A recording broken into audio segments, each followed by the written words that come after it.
You're mid-sentence in a meeting and someone jumps in. Again, it's not because your idea wasn't valuable. It's because in that tiny pause, you accidentally gave the floor away. And here's the kicker, the room didn't even notice it happened. But you did. The moment you were building up towards something, it got hijacked. There's this unwritten rule in fast-paced conversations. If you don't say it fast, you don't get to say it at all. That's why we rush, we clip our own thoughts, we interrupt and get interrupted. All in this low-level scramble for airtime. The silence between your sentences, it feels dangerous because when you pause, someone else pounces. But let's flip it. Speed doesn't equal clarity and volume doesn't equal authority. It's not the fastest thinker who gets remembered. It's the one who speaks with presence. I remember this so clearly.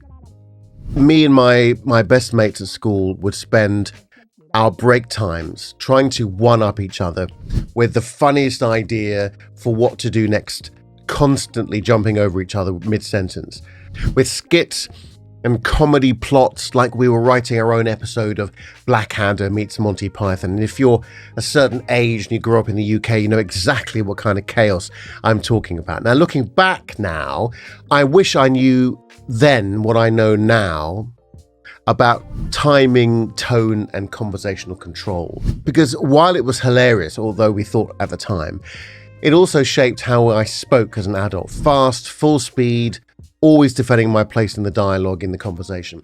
In professional spaces, this habit doesn't go away, it just wears a suit.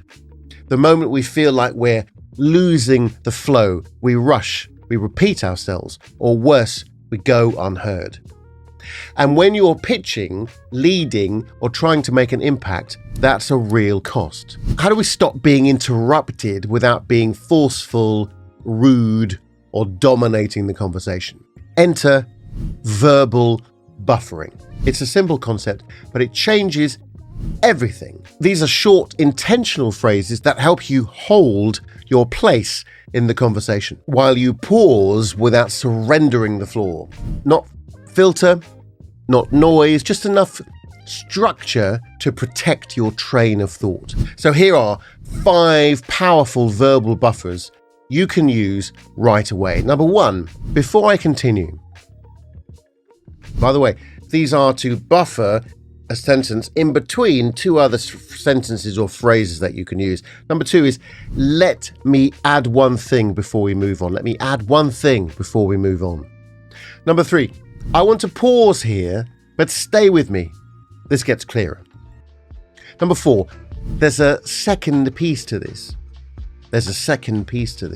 Number 5, just to finish that thought. Now, these signal ownership of your narrative. They cue your audience. I'm not finished. I'm preparing the next layer or the next phrase. And when you pair these with the right prosody or tone, pacing, vocal rhythm, you sound more in control without being controlling. Because prosody isn't decoration. It's how your audience decides whether you're worth listening to. This isn't about being louder, it's about speaking with rhythm, structure, and the space to be heard. Verbal buffering isn't just a speaking trick, it's a leadership tool. Whether you're presenting, pitching, or podcasting, it gives you control without taking over. If you want to go a little bit deeper into these techniques, or indeed my Canon method, then schedule a call or have a look at the quiz. Have a go at the quiz in the comments. It's free, it's 2 minutes. Speak soon.